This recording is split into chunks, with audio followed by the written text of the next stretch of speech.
OpenAI just turned Codex into an OS for office workers with sites and other updates and plugins in this latest release. 5 million weekly users are ready in less than 10 days. And here's what happened and what matters for AI builders, engineers, and engineering leaders whose non-technical colleagues are about to get a huge upgrade in their ability to create prototypes, sites with agents. OpenAI building apps has never been easier. So with sites, Codex can turn your work, ideas, and plans into an interactive website or app your team can explore, use, and share with URL. So basically trying to go eat Lovable and Base44 and all the vibe coding application layer companies lunch money. Rolling out to business and enterprise plans before expanding more broadly. Codex for every role, tool, and workflow. New role-specific plugins, sites, and annotations help teams do more with Codex. Jonathan, first takes on sites. Yeah, I thought it was an exciting feature. I haven't used it yet. I'd say it reminded me a bit of Anthropic's artifacts when you use Claude. It feels a little bit more robust at the same time. One thing, we talked about this product from Shopify called Quick, which was an internal tool for sharing prototypes. And we've been doing like a lot of HTML generation. Then you have to like share the file and like use an internal server to like view the file. And so not having to use the localhost server just by itself is a nice feature. So I can see that being useful. And I was curious if when you see this, do you think like, is Base44 obsolete? Are these vibe coding tools for building sites like still going to be useful, or you just do all that within Codex now?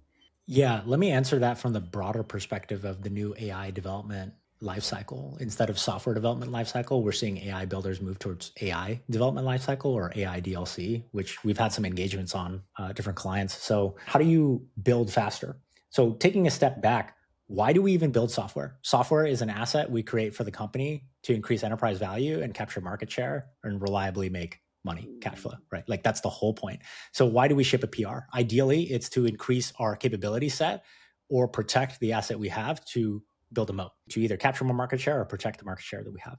I think why sites matters is in the bigger play of I am trying to be an AI native company where my new life cycle is I learn as fast as I execute to capture market share, which I think is the real goal of any AI native company. Sites just brings the prototyping aspect, all that context. If you think about it, right, a designer could now go to Codex and they make a site with it, and they could share the link to a user, and there's some analytics built in. Now you could do a jobs to be done or Teresa Torres style opportunity solution tree style, sort of interview, continuous discovery habits sort of interview, and then pointedly point to that prototype and get people to walk through it. You could do the mom test, right? Like, and all the analytics are there. That context is right there when you go to engineering. And within Codex, you can just do all these things, and their latest model is so good at looking at a design and then taking that and shipping working code. I think their play is to kill Base44 and Lovable because those have remained as really quick and easy applications.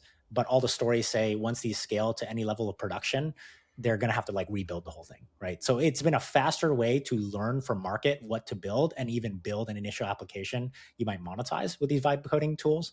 Base44, I would say I even prefer over Lovable, just like quick pro tip for the AI builders. The reason why is because they integrate database, API, all the contracts, like that stuff, all that stuff is out of the box versus Lovable. You got to integrate with like Supabase and stuff. So inherently you have a dependency chain. Base44, you don't. Codex, I think, is taking the Base44 path, which is an opinionated take that this is the way to like go from the initial discovery or like create some prototypes or sites or whatever to get an idea and then figure out what to productionize with Codex all the way to production level engineering standards and quality. I think they also tangentially, like at the intersection of that for more functional colleagues, this is like an opening for more functional colleagues to come in and feel like a magic moment right away, similar to like a Lovable or a Base44, right? And once they have that magic moment, like what we're seeing in industry is product managers who are more functional from their careers come in, they have a Claude Code magic moment, they realize they could start shipping as well, which is what every tech company and executive wants. You want your people to like start getting AI pilled.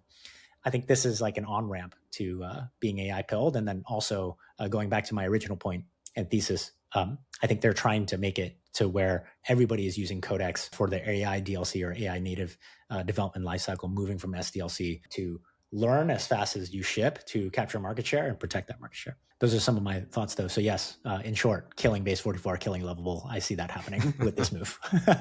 I think those teams are going to have to pivot. That's my take. What do you think, Jonathan?